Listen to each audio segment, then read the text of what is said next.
since hardcore mode is coming to Bedrock Edition, here's the most evil thing you could ever do to someone in Minecraft hardcore mode. All you need is a Curse of Binding book, most easily obtained through cycling librarian trades. And with an anvil, you can put it onto a carved pumpkin. Curse of Binding makes a piece of armor unable to be removed until it breaks or the player dies, and since carved pumpkins can't break and you're in a hardcore world, it's on you forever. You can either trick someone into putting it on or use a dispenser, where if a player has no helmet on, it's automatically attached for the rest of their life. This is the most glitched seed in Minecraft Bedrock. It is somehow beat this. But at spawn, things look pretty normal, and really the entire world is normal until you go underground. It may take a second to notice, but things are repeating. But it's not just caves and ravines that are repeating, it's the ores inside, and sometimes even structures, making this not only cool, but incredibly useful. If you find a repeating cave, you get free diamonds for thousands of blocks. This glitch has been around for a while, but it's so rare you'll almost never see it. Coal is now pointless because we got the new best fuel in Minecraft in the latest snapshot. If you don't know, these leaves now generate all over the forest floor, called leaf litters. They can be broken instantly with one full tile giving 4, and since they're everywhere in the most common biome, you can get hundreds in seconds. They smelt equal to sticks, which doesn't sound like a lot, but with a stack, which took me 4 seconds to get, you can smelt 32 items. You are limited by inventory space, but early game they cost nothing to get and do all your smelting. I just discovered a new ender pearl stasis chamber that's overpowered. If you don't know, with a bubble column you can suspend an ender pearl and then set up a redstone clock to teleport you back on a timer. The problem is, this timer can't be changed once you leave, so what if you just found diamonds and abruptly get teleported back? Well, luckily, we have Frostwalker. When you put Frostwalker on an armor stand, it freezes the water, then it melts and stays liquid, until you leave and rejoin the world where it refreezes no matter where you are. This means by making a 2-wide water hole with soul sand on one side and an armor stand with Frostwalker on top, we can throw an ender pearl right in between the 2 blocks, and no matter where we are in the world, simply relog and instantly be teleported back. The spear is the only item in the history of Minecraft that you can't break a block with. Unlike the sword or trident, the spear just attacks, meaning if you have a full inventory of them, you can't break blocks. So I made this trap that infinitely cycles wooden spears, so if a naked player gets in and is blocked off, they can't get out. Dropping the spears won't work because you instantly pick one back up. Now I did find if you hold your drop key, you can kinda glitch your way to breaking a block, but if your friends don't figure that out, they're stuck forever. In the new Minecraft update, lodestones are going from being crafted with netherite to being crafted with iron ingots, which is slightly easier to get. And because of how rare it was, a lot of people don't even know what it does. You just place one of these in an important spot and then right-click it with a compass to get this enchanted effect. Now the compass will always point towards the lodestone, and this can be done in any dimension, and you can give the compass to others. It's actually really cool, but since coordinates exist, it's not really that useful and definitely wasn't worth it for the steep price. So on April 1st, I uploaded a video of me walking around in Minecraft and said there was one thing off about the video. But the comments were on to me, realizing it was April Fool's Day and they could look as long as they want and find nothing. Except for Whooper Boy. See, I knew if I posted this on April 1st, everyone wouldn't take it seriously and think it's just a troll. Everyone except Whooper Boy commenting,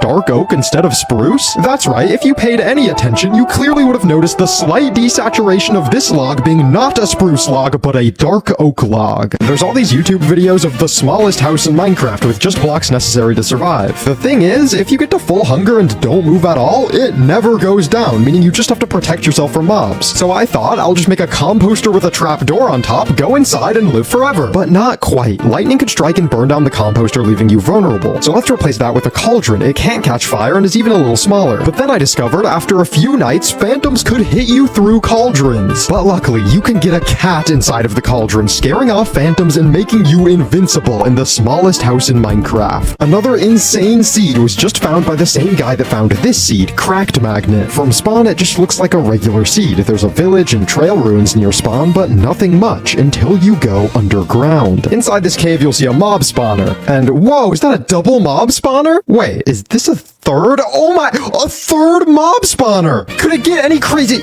Wait, and behind me is a 4th mob spawner? Well, surely it couldn't get any crazier than this, so let me just mine into this wall, maybe make a trap out of this area. Wait, what? Is this another? Wait!